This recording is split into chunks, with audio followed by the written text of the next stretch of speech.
They laughed when 18-year-old Ozzy Osbourne picked up the guitar. 3 minutes later everyone stood, they laughed, they whispered. Some even walked out. When an awkward poor 18-year-old kid named Ozzy Osbourne stepped forward and picked up a battered guitar.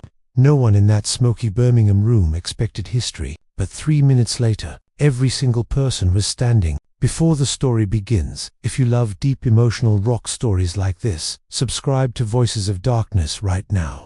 And like and share this video with your friends. Your support keeps these legendary stories alive. A boy from the shadows, Birmingham, England. Late 1960s, the city breathed smoke. Factories coughed iron into the sky. Streets were grey, heavy, tired. In a small, overcrowded house lived a boy who believed music could be louder than poverty. John Michael Osbourne didn't look like a future legend. Too thin, too awkward, too broke. His shoes were worn down to the sole. His jacket smelled of metal, dust and rain. He'd quit school early, bounced between jobs, and once even spent time in jail for stealing clothes he couldn't afford. People didn't call him Ozzy with respect back then. They said it with laughter. Mad kid, useless dreamer.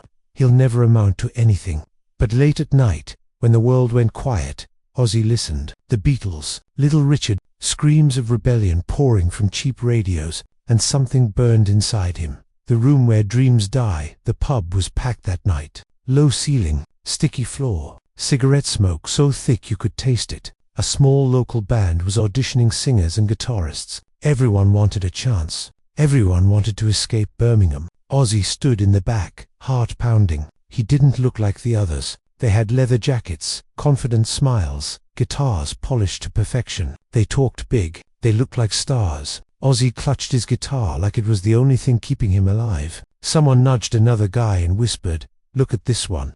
Laughter followed. Ozzy's hands shook. For a moment, he almost turned around. Almost. When laughter cuts deep next, someone shouted. Ozzy stepped forward. The room went quiet. Not from respect, but curiosity. A few people smirked. One man laughed out loud. "You serious, mate?" Ozzy swallowed. Yes. He plugged in the guitar. The amp buzzed like it might die before he finished. Someone muttered, "This'll be quick." Ozzy closed his eyes. He remembered his childhood bedroom. The hunger, the shame, the feeling of being invisible. And then, he strummed the first 30 seconds. The sound wasn't perfect. It wasn't polished, but it was raw, heavy, dark, different. A low rumble filled the room. A few laughs continued for about 10 seconds. Then they stopped. Ozzy's fingers moved with desperation, not technique. He wasn't playing to impress. He was playing to survive. And then he opened his mouth, a voice that shouldn't exist. It wasn't a pretty voice. It wasn't trained, but it carried pain.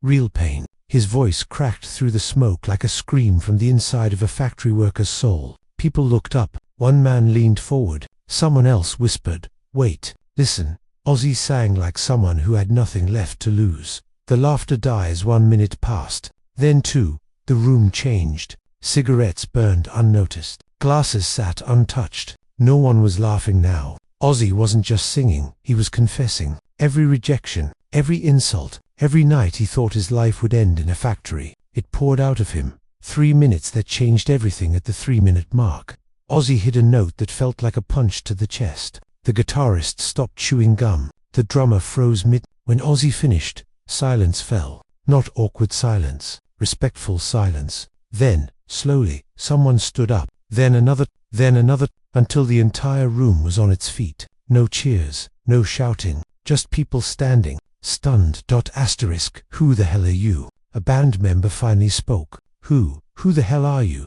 Ozzy opened his eyes. Ozzy, that was it. No last name, no bragging, just a kid who'd poured his soul into 3 minutes of sound. The birth of something dark. That night didn't make Ozzy rich. It didn't fix his life, but it changed his direction. Soon after, Ozzy would join a band that sounded like nothing else on earth. Dark, heavy, terrifying. A band that would change music forever. The world would later know them as Black Sabbath. And Ozzy, they would call him the Prince of Darkness. The price of legend fame didn't come gently. Ozzy battled addiction, mental illness, demons that followed him for decades. But every time the world tried to destroy him, he remembered that night. The night they laughed, and how laughter turned into silence. Then respect.